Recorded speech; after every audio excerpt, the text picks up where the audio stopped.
And I think too, is this is sort of where I hear people often say, oh, I did motivational coaching. I didn't learn anything. And that to me means that you weren't listening, right? Like Jim Millard is one of the masters of communication. Like he truly is. And if you can really listen, it's sort of when we say, and Dan, this is great because these are things that I still do. It's like, oh, but if you do this, it's not a but, it's an and.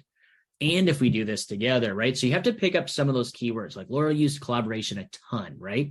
But there's a couple of things too that I've learned from Jim over the years is that when Laura's giving me that information, I'm going to thank her for giving me that information, right? I used to say exactly what you did, Dan. Oh, that makes sense. I don't say that anymore, right? I'm going to say, hey, Laura, that's really relevant. That's really important to this plan that we're going to create for you. Thanks for sharing that. But then I want you guys to really think about, because you still have to validate a couple things. So if I was to look at that and replay this back in my mind, and I know this is super hard because I didn't give you a lot of information, but I still would want to know, Laura, what's your why? Right? Like, because at the end of the day, she has pain. That's easy to deal with, right? And I can deal with that kind of quite quickly as well, for the most part. But I want to know, like, why did you really make the effort to come in today outside of pain? And maybe she's still focused on pain, but I love that diagram that Sarush drew, because I can actually say, hey, Laura, what would success in working together look like for you? And she may be like, oh, Daryl, just take away my pain. Okay, great. But in my experience, I think we can do even better than that because we've done that for many other individuals who have a similar presentation. So if we could make the success look even more, what would that look like for you?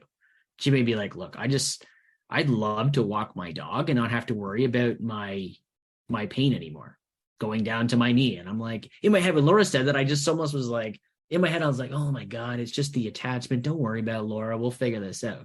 But she's not interested in my anatomy knowledge. She wants to know, am I going to walk my dog and have to worry about the pain that goes down to my knee? Right. So now I've got something a little bit more tangible. Laura, look, why is walking your dog so important to you? So I'm gathering all of that because now when I revisit the plan, my plan is no longer where I shortchanged you in that case, Dan, talking about her pain. My plan is, how would you feel if we could actually get you back walking your dog in about 6 weeks? Oh, I love that. Okay, this is how we're going to get you there, right? So I have to build up what's relevant for her and find out what truly made her walk through my door today. Then I'm going to say, this is how I suggest we're going to get you there.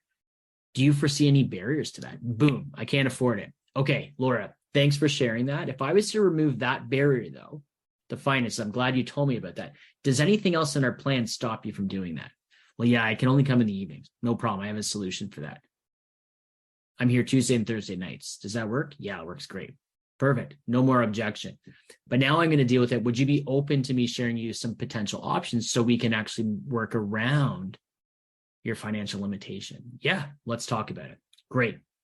I'll leave it at that. But the truth is, at the end of the day for us, it's always about acknowledging, validating, changing the mindset around what Laura nailed us on earlier. And you did such a beautiful job, Dan, of pulling yourself away from it, of making it more of a shaming issue, right? Well, if you don't do this, what's going to happen? Not interested in hearing I don't want your opinion anymore, right? I want you though to give me what are my options. And maybe it is introducing you to my chiropractor colleague. No different than how Laura met us through her osteopath. Right. So I think it's something that we can work with. But then the same thing too is I would say now, Laura, I think there's an option that we could work with some of our colleagues here who I have a lot of trust in. We communicate very well. Would you be open to working with another one of my colleagues? Yeah. You mentioned finances being a bit of a concern for you. Are you open to us maybe looking at your coverage plan together so we can actually ensure you have financial support for some of my colleagues? Oh, I'd love to do that. Great. Laura just gave me all the answers. Right. But I think this is what you guys have to work hard at, is that at the end of my assessment, I probably have at least 10 to 15 minutes to talk about that. Right. Whereas for many of us, especially as when we're younger in our careers, we ran out of time in our assessment. Our next patient is in the waiting room. Our admin probably, sent us a Slack message.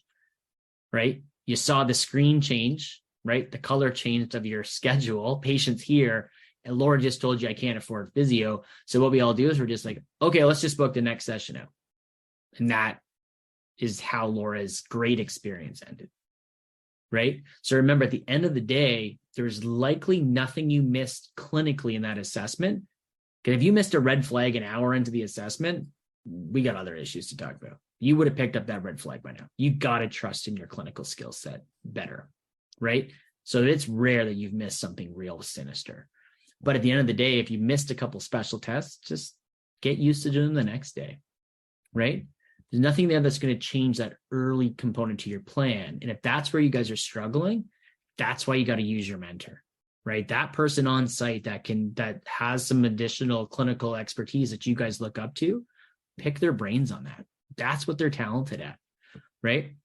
Give yourself that opportunity to really sit there and work with Laura through that. Because right now, Laura's biggest opportunity to work with us is helping her problem solve how she's going to get the care she needs. And she's actually committed to doing, but she's telling us finances are a problem. Fair?